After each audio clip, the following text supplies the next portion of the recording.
আজকে আপনাদেরকে একটা খুব সুন্দর গল্প শোনাবো। একবার এক ধর্মীয় ব্যক্তি তার গুরুদেবের কাছে শুনেছিলেন যে এই পৃথিবীতে সকল প্রাণীর মধ্যেই ঈশ্বর রয়েছেন, অর্থাৎ পশু প্রাণী যা আছে সবার মধ্যে ঈশ্বর বিরাজমান। সেই ব্যক্তি গুরুদেবের কথাটাকে মনে বসিয়ে নেন। একদিন তার ছেলেকে নিয়ে রাস্তা দিয়ে হেঁটে যাচ্ছিলেন। দূর থেকে একটা পাগলা হাতি ছুটে এসে সেই ব্যক্তিকে আছাড় মেরে ফেলেন। সেই ব্যক্তির ছেলেটি তার সাথে ছিল, সে প্রাণে বেঁচে যায়। সে গুরুদেবের কাছে এসে বলে যে গুরুদেব, আপনি তো বলেছিলেন যে এই পৃথিবীতে সব প্রাণীর মধ্যে ঈশ্বর রয়েছে, তাহলে আমার বাবাকে পাগলা হাতি কেন মেরে দিল? গুরুদেব বলছে, তাহলে তুমি কিভাবে বেঁচে গেলে?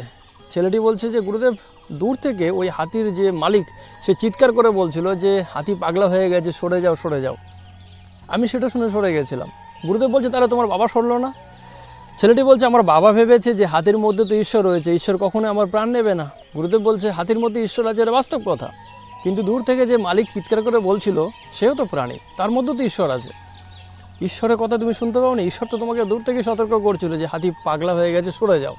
তুমি তার কথা শুনেই সরে গেছো, তাই তুমি প্রাণে বেঁচে গেছো। ঈশ্বর সবার মধ্যে আছে। তোমার বাবাকে বাঁচাবার জন্য ঈশ্বর দূর থেকেই সতর্ক করেছিল, তোমার বাবা সেটা শোনেনি, তার ফলেই তার প্রাণ গেছে।